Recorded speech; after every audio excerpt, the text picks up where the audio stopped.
చెప్పి చంద్రబాబు నాయుడు యొక్క కుటిల రాజకీయం ఈరోజు మొత్తం అవుతాం. అట్లానే ఇది ముమ్మాటికి ప్రభుత్వ హత్య వల్లే జరిగింది. దానివల్ల ఈరోజు ప్రభుత్వమే బాధ్యత తీసుకోవాలి, ఆ కుటుంబానికి న్యాయం చేయాలి. అట్లానే పిన్నెల్లి గ్రామం ఈరోజు అందరినీ ఆశ్చర్యపడుతోంది. దాదాపు 300 కుటుంబాలు గ్రామ బహిష్కరణ జరిగి 2 సంవత్సరాలు అవుతా ఉంది. కనీసం ఒక్కరు కూడా దీన్ని పట్టించుకునే దాఖలాలు లేవు. అట్లానే ఒకటే చెప్పదలుచుకున్నాం, ఈ రోజు గ్రామ బహిష్కరణ కాదు, సోషల్ స్టిగ్మా. పిన్నెల్లి గ్రామంలో ఒక ఆడపిల్లని ఇవ్వాలంటే భయపడుతున్నారు, ఇక్కడ ఒక పెళ్లిళ్ళు చేసుకోవాలంటే భయపడుతున్నారు.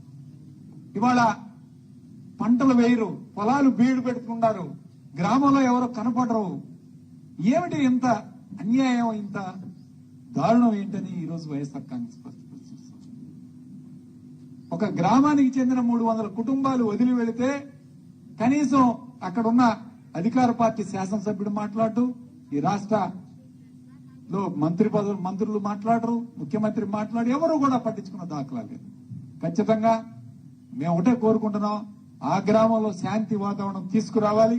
అందరం కలిసి ఈ యొక్క గ్రామంలో బహిష్కరణ గురైన వాళ్ళని, బయట ఉన్న వాళ్ళందరినీ కూడా గ్రామంలో తీసుకువెళ్ళాలి, ఒక మంచి వాతావరణం రావాలని చెప్పి ఈ రోజు మనస్ఫూర్తిగా కోరుకుంటూ మందా సాల్మన్ గారి ఆత్మకు శాంతి చేకూరాలని ఆ కుటుంబ సభ్యులకి ప్రగాఢ సానుభూతి తెలియజేస్తూ ఖచ్చితంగా వైఎస్ఆర్ కాంగ్రెస్ పార్టీ కుటుంబానికి అండగా ఉంటుంది.